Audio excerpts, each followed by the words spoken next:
Olá, sejam bem-vindos a mais um podcast de Clínica Médica da Universidade Federal Fluminense. Meu nome é Clara Petrúcio e sou monitora da disciplina.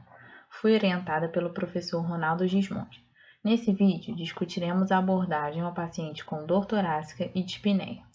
Lembramos que esse material é dedicado exclusivamente a médicos e a estudantes de medicina, sendo seu uso vedado por profissionais de outras áreas.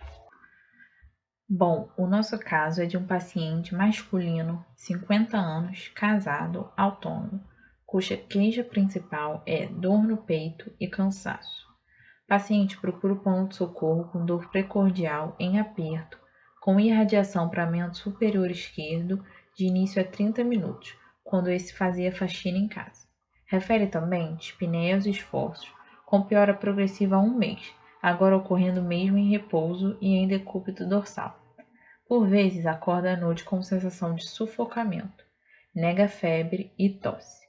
O paciente é hipertenso e diabético de longa data, sem tratamento regular. O pai faleceu aos 63 anos por infarto agudo do miocárdio e a mãe é hipertensa e diabética. É tabagista, 60 maços ano, sedentário, consome álcool socialmente. Ao exame, o paciente estava lúcido e orientado no tempo e espaço, ansioso, normocorado, acianótico, anictérico, hidratado e o tempo de enchimento capilar menor que 2 segundos.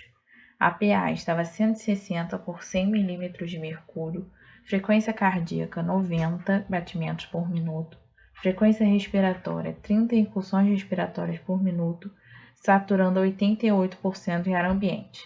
O paciente então estava taquipneico, com murmúrio vesicular universalmente audível, com crepitações em bases pulmonares. No exame cardiovascular, tinha turgência jugular patológica, ritmo cardíaco regular em galope com B3, sopro holosistólico, 2 cruzes em 6, em foco mitral que piora com hand grip.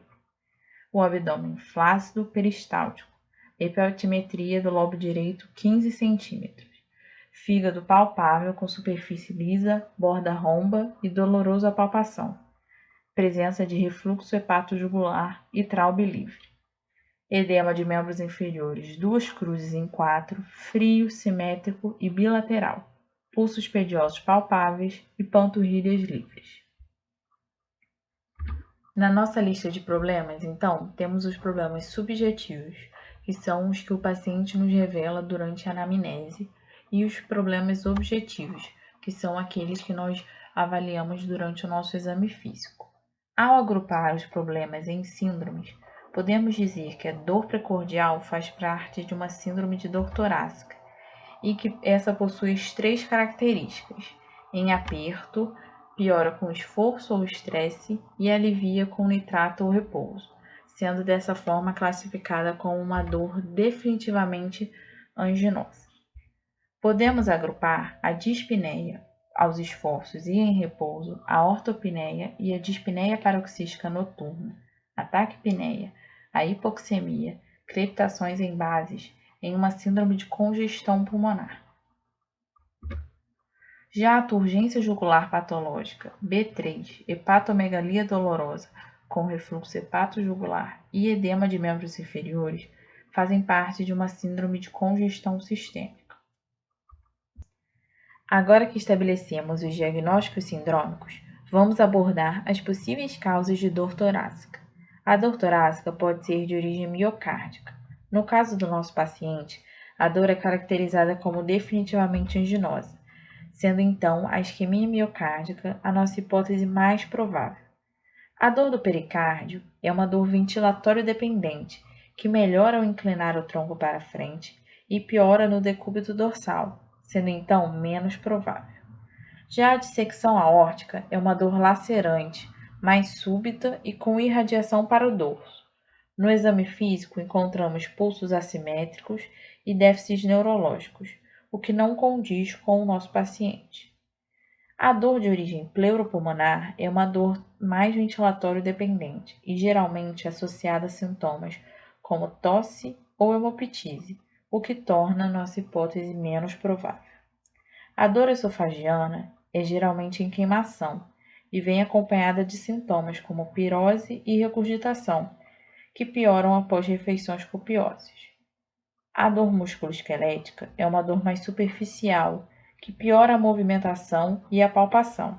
Dessa forma, nossa hipótese mais provável continua sendo a dor de origem miocárdica.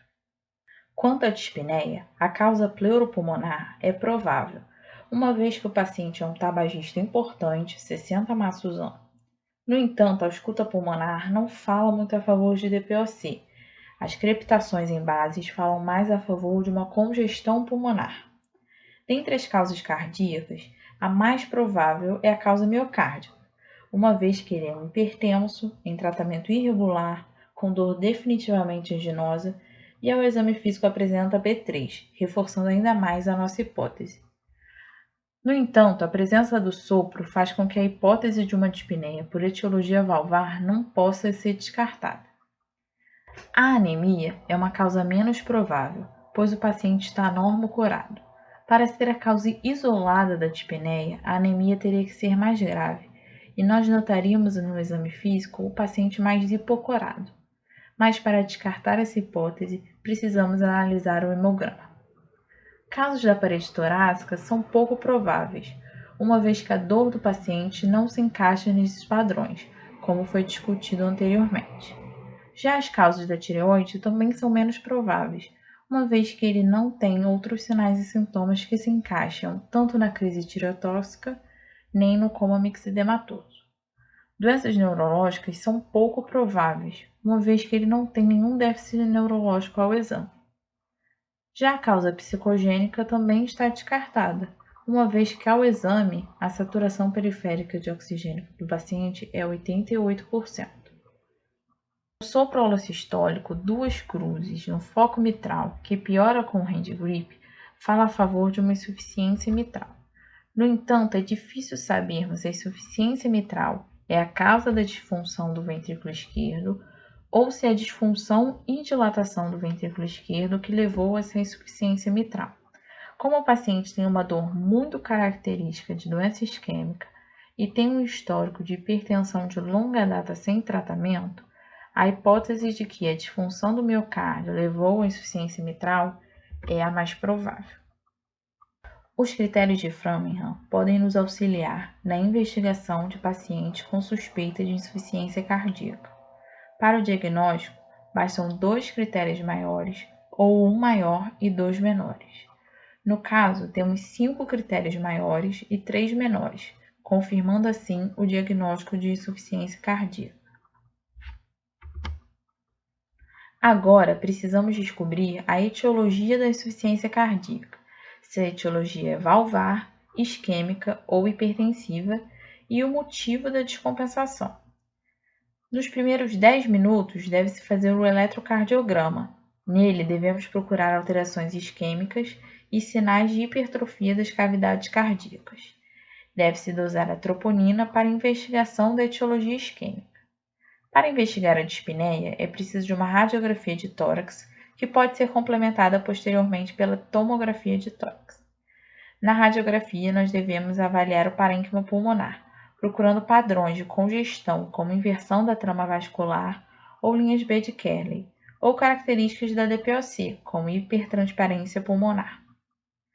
Um bom exame para diferenciarmos se a causa da dispneia é cardíaca ou pulmonar é o peptídeo natriurético cerebral, o BNP. Se esse vier baixo, descarta uma causa cardíaca, falando mais a favor de uma causa pulmonar. Além disso, esse tem um fator prognóstico na insuficiência cardíaca congestiva. Uma gasometria arterial com lactato é necessária para avaliar a hipoxemia. Além disso, um ecocardiograma com Doppler transtorácico é importante para avaliarmos a fração de ejeção e dimensões de átrios e ventrículos e as válvulas cardíacas. Temos que pedir também o hemograma completo e a bioquímica. Uma vez que o paciente tem hepatomegalia, é importante descartarmos hepatopatias. Podemos solicitar as provas de função hepática, como INR, bilirrubina e albumina, as transaminases, que são marcadores de lesão hepática, e os marcadores das vias biliares, que são a fosfatase alcalina e a gama-GT.